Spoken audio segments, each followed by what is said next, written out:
Today we're reviewing the ZPacks Duplex Zip. This is an upgrade to the current ZPacks Duplex tent. It is a dual side entry, dual door, dual vestibule, 2 trekking pole, single wall dynamic composite fabrics tent. It weighs 20.4 ounces, and we're going to walk through a whole bunch of different features and performance aspects of the ZPacks Duplex Zip today. Let's start by talking about the differences between the existing ZPacks Duplex and the new ZPacks Duplex Zip. The biggest change is obviously the zippered door. The ZPacks Duplex Zip contains a single zipper along its door. Note that there aren't 2 zipper pulls, so it's not a 2-way zipper. A 2-way zipper is not really needed in this design because of the clip. So the Duplex Zip has a clip just like the ZPacks Duplex, where each door can be clipped to the door guyline. And that allows you to open the zipper and create a small window or some additional ventilation in the same way that a 2-way zipper does if there's only one door attached to that door guyline. The zipper is a number 3 YKK Aquaguard zipper, runs very smooth. The zipper pulls are easy to replace. ZPacks includes a couple of extra zipper pulls that you can use to stock your repair kit in the field. The thing with number 3 YKK zipper, number 3 zippers universally, but in particular these Aquaguard zippers, are a little bit sensitive to dirt and mud. So if you get the zipper dirty, they do fail. And so having a couple of extra zipper pulls is kind of a nice feature to have.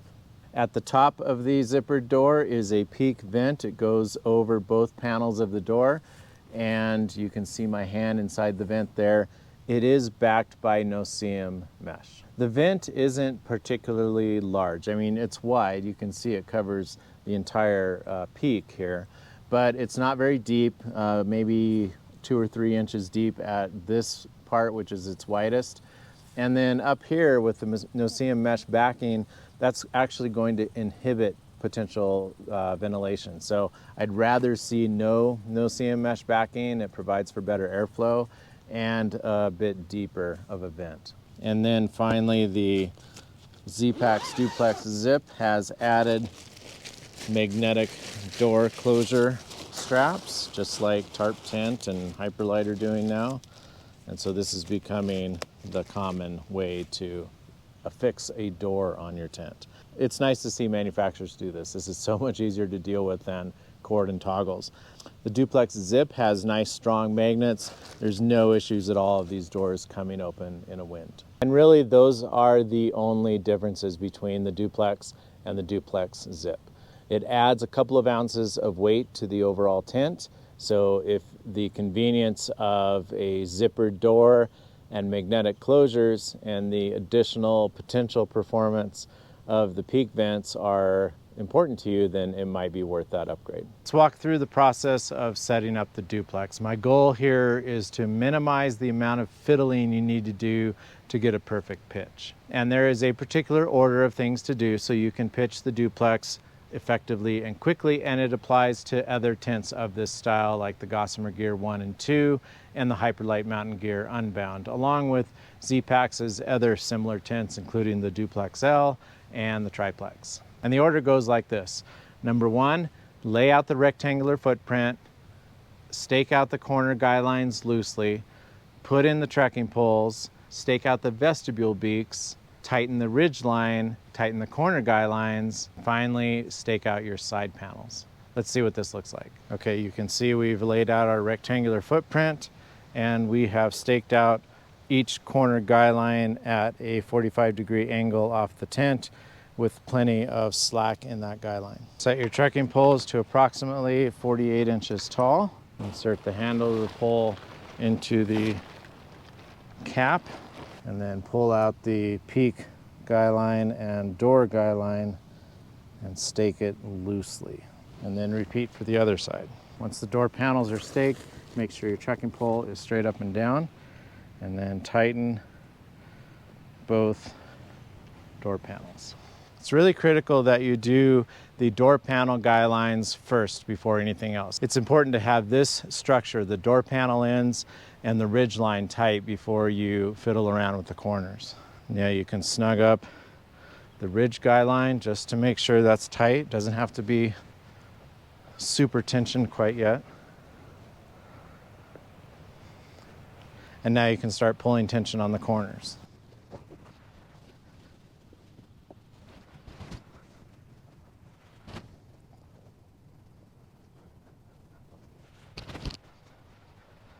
And that's the basics. You want to make sure these end panels are nice and flat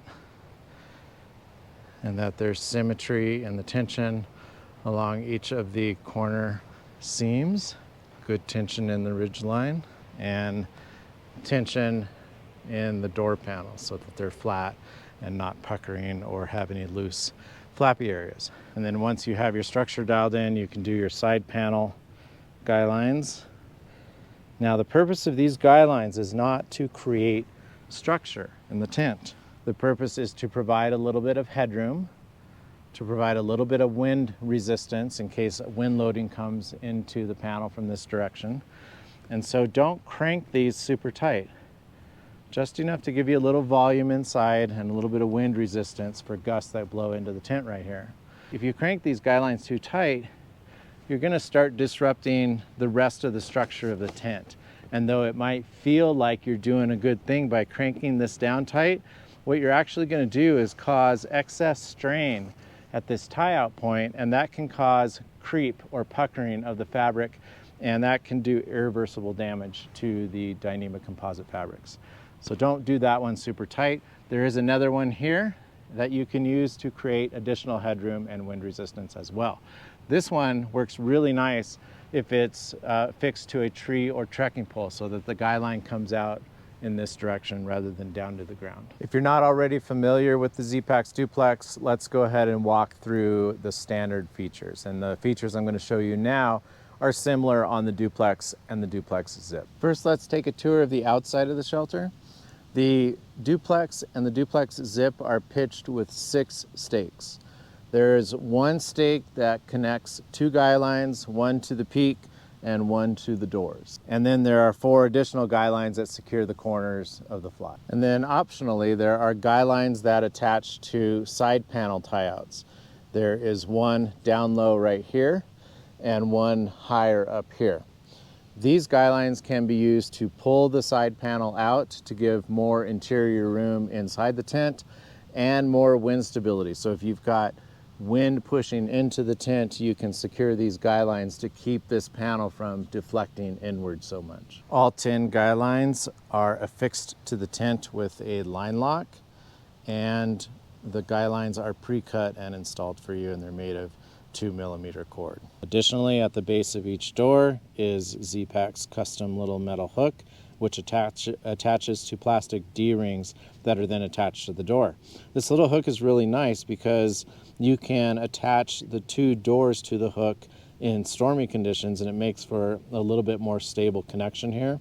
Additionally, it relieves some of the stress off that lower zipper, so when you can open and close it smoothly and not put so much stress on that zipper. This is a common area where zippers fail. In terms of dimensions, the ZPacks Duplex and Duplex Zip pitch at a 48-inch height, which is about 122 centimeters for those of you who have those markings on your trekking poles. The width of the tent is 45 inches inside. So the bathtub floor has a 45 by 90-inch width, which is not wide enough for 2 wide pads that are 25 inches wide, but they're wide enough for a 25 and a 20. If you try to put 2 25-inch pads in here, you're going to rub up against the bathtub floor.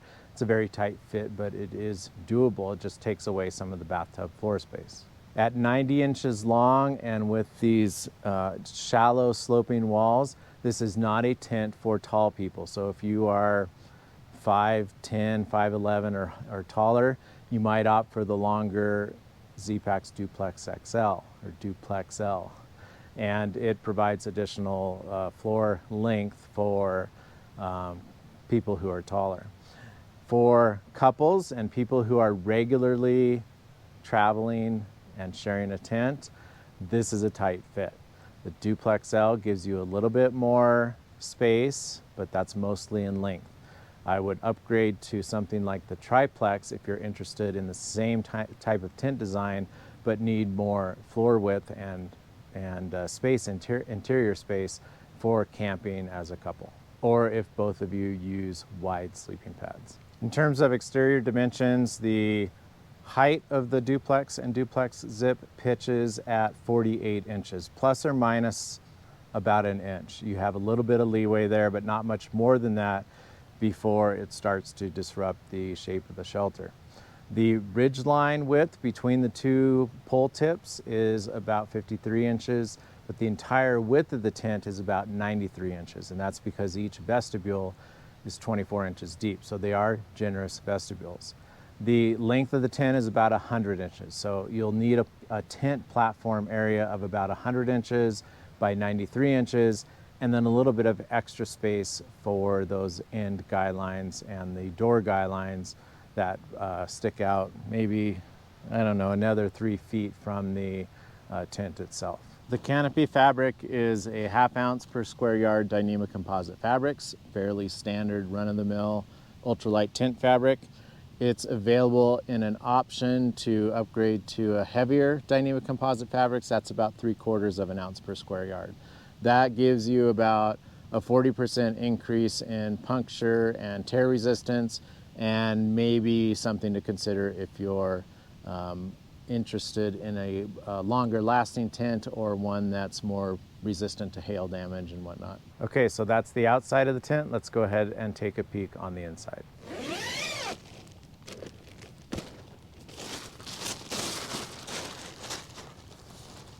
First thing you'll notice is a pretty generous vestibule. It's 24 inches deep and plenty large enough for my expedition backpack, which is sitting right here.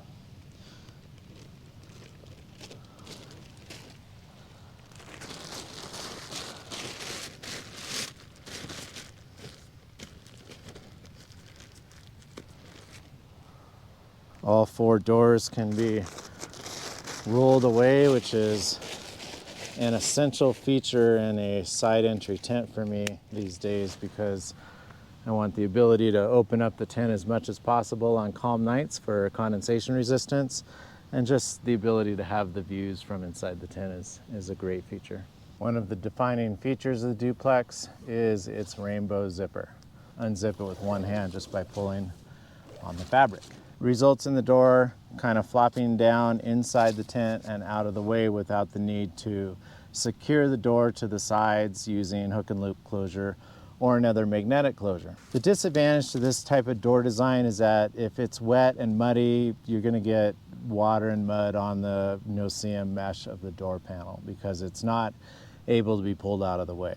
However, I think the advantages outweigh the disadvantages. Not having to deal with securing the door makes for a much safer cooking experience inside your vestibule because there's no risk of the door coming down and flopping into your stove area. In addition, it's a little bit easier to use than typical D-shaped door zippers. This is my favorite feature of side entry tents, and especially those where you can zip away or roll away both doors, unzip this big zipper door, and you can do this on both sides, and so then it feels like you're sleeping in a tarp, and it's a really neat experience to do that in calm weather and when there's no bugs. And if there's bugs, you can just zip up the zipper doors and still have that outside experience. The other thing I like about shelters that are made with the lightweight Dyneema composite fabrics, this 1/2 ounce per square yard stuff, is that you can see trees and mountains, outlines at least, outside, and so it gives you a little bit more immersive of an experience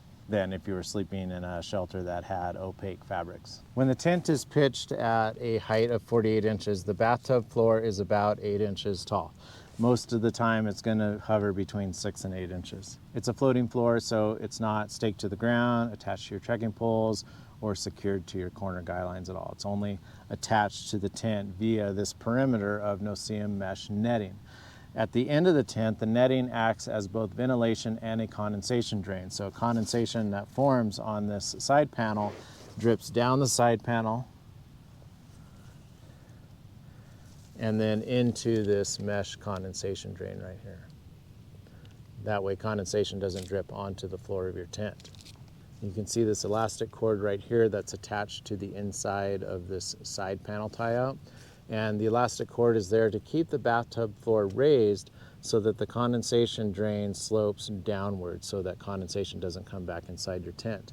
And for cases where you have the tent pitched quite low and the bathtub floor is, down lower, you can adjust that with a toggle right here to bring that bathtub floor a little bit higher. One thing I have noticed about this particular construction is that the side panel often touches the edge of the bathtub floor here, so you're not getting a whole lot of ventilation through the end mesh wall. But the mesh walls on the side panels are so big that I don't know that it makes a huge difference. There is a floppy pocket that is sewn into the center of the bathtub floor, and it's about 8 inches square. I have my watch, my headlamp, and my inReach in there right now. There are 2 loops on the inside of the peaks, and those can be used to secure a clothesline or hang gear. I have a climate sensor attached to one of those right now up there. This is a trekking pole supported tent, and it's designed so that the grips are facing upward. The bathtub floor is made with 1 ounce per square yard Dyneema composite fabrics. I think it's a perfectly fine tent floor fabric that's very easy to repair with most fabric repair tapes. I'm in here on a 25-inch wide by 72-inch long pad. It would be a tight fit to put 2 of these in here, and it's not my preference to share this small of a shelter with 2 people. But at 20 to 21 ounces, this is certainly light enough to be a reasonable ultralight solo shelter. Now at the head of my sleeping pad right now, I have about 1 foot of space. I like to store gear at the head of my pad during the evenings, but that means the end of my pad is towards the end of the tent. And if you don't have those side panels pulled out, it's going to cause the foot end of your sleeping bag to brush up against this part of the tent. So pulling these side panel tie-outs up as much as you can goes a long way at improving the livability inside. Okay, that's about it for a tent tour. Let's go ahead and talk about its performance. With the 6 or 8 stake standard setup, it's not going to be a super stable tent in an alpine environment exposed to high winds. If you want to get maximum stability out of this shelter, you're going to have to go to a larger stake that has more holding power, add additional guy lines on the upper side panel tie-out as well as the pole peaks, so you can stabilize the location of that pole peak in response to massive amounts of deflection that you're going to get on these side panels. That said, because of the length of the guy lines that affix the tent to the ground, there's no point here where the tent is staked directly to the ground, and that is going to compromise stability. It's a nature of the design, it's not the fault of the duplex. And so really tents like this are meant for mild weather conditions, and as long as your stakes hold, they should be strong enough to handle the occasional gusty storm. But the mistake I see most people make with their duplexes is they don't pitch it tight enough, and that's often because they're using ultralight skewer type stakes or some other ultralight stake that doesn't have the holding power and thus can't be used to crank down guy line tension. So what you end up with is a poorly staked shelter that flaps all night long in a windy storm. So my recommendation is that this is not an above the tree line tent unless the conditions are really mild. Because of that lack of storm resistance, I would call this a summer tent or a below the tree line tent. Now that doesn't mean you can't take it into winter conditions or blizzard or a windy storm. It just means that the tent is not going to be inherently very stable. The duplex is a terrible tent for snow. It does not resist snow loading at all because of these really big side panels. And so if you have even a couple inches of snow, the side panels are going to compress in and create much less interior volume than with a normal tent that has some structure on its side panels. Otherwise, the tent is certainly rainproof. I've spent many, many nights in a duplex, and now the duplex Zip in heavy rains, and even in really heavy thunderstorm type rains where you've got rain bouncing in on the mud around the tent and then up into the tent through the bottom of the side panels. you really don't get any rain splash in the duplex at all, as long as it's pitched such that the bathtub floor comes up those end panels and that elastic toggle is adjusted appropriately to keep that bathtub floor high. Otherwise, you can get rain splash coming in those end panels because there's only about 4 or 5 inches of coverage of the fly beyond the edge of the bathtub floor, and then you have that mesh condensation drain, and you can get some rain bouncing up and in that if your bathtub floor isn't adjusted right. Finally, in terms of condensation resistance, it's a single wall tent.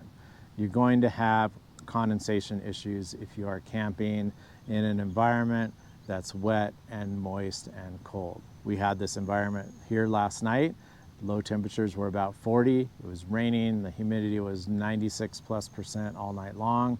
And inside the tent, the dew point temperature was higher than the outside temperature, and condensation was very heavy. And it formed on all the interior surfaces of the tent. And it wasn't until I opened the doors early this morning when it stopped raining that I was able to get some drying action and relieve some of the condensation stress inside the tent.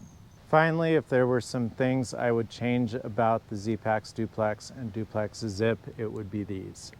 Number one, I wish the condensation drain, the in-panel mesh drain, was actually a functional vent. So I wish there was a little bit more option for ventilation through that end panel. Second, I wish that the peak vents were not backed with mesh. Mesh actually inhibits airflow, and I don't see the need to have mesh in those vents. And third, although ZPacks makes high quality products, I have seen more inconsistencies in their cut and sew quality than I've seen from manufacturers such as Tarp Tent and Hyperlite. And I've reviewed tents from all 3 of these manufacturers for many, many years, and with ZPacks I see more puckering in the fabrics and things like that. So if you get one that you feel is puckering excessively or isn't cut and sewn to a precise way that you just can't get the right pitch out of it, then consider replacing it and getting a new model. I've seen others do this and they've gotten a tent that's been acceptable. I'm not saying this is like a consistent problem in their product line, but they may not have the level of QA QC that some higher end tent manufacturers do. I'll wrap things up by saying that this type of design where you've got 2 trekking poles, side entry, and then these 2 big side panels. So this is the ZPacks Duplex, the Gossamer Gear 1 and 2 tents, and the new Hyperlite Unbound. They all kind of have this, although the Hyperlite does something a little bit different, and we'll talk about that in the Hyperlite Unbound video. But the Achilles heel here is this giant side panel, and intuitively you would think that you pitch an end into the wind. Unfortunately, there's so much surface area here on the side panel and so much structure that it catches a ton of wind and causes deflection of the entire tent. So when I'm pitching the duplex in a storm, I'm actually pitching one of the door ends into the storm because the door ends are smaller, they have more tension distributed throughout the panel, and they're more stable. And because I can crank down the peak guyline, that provides stability for the door side of the tent to go into the wind. All right, that's it for the review of the ZPacks Duplex Zip. I hope you found some value in it. Be sure to see the link in the description below, and you can find much more information about the Duplex Zip in our written review at backpackinglight.com.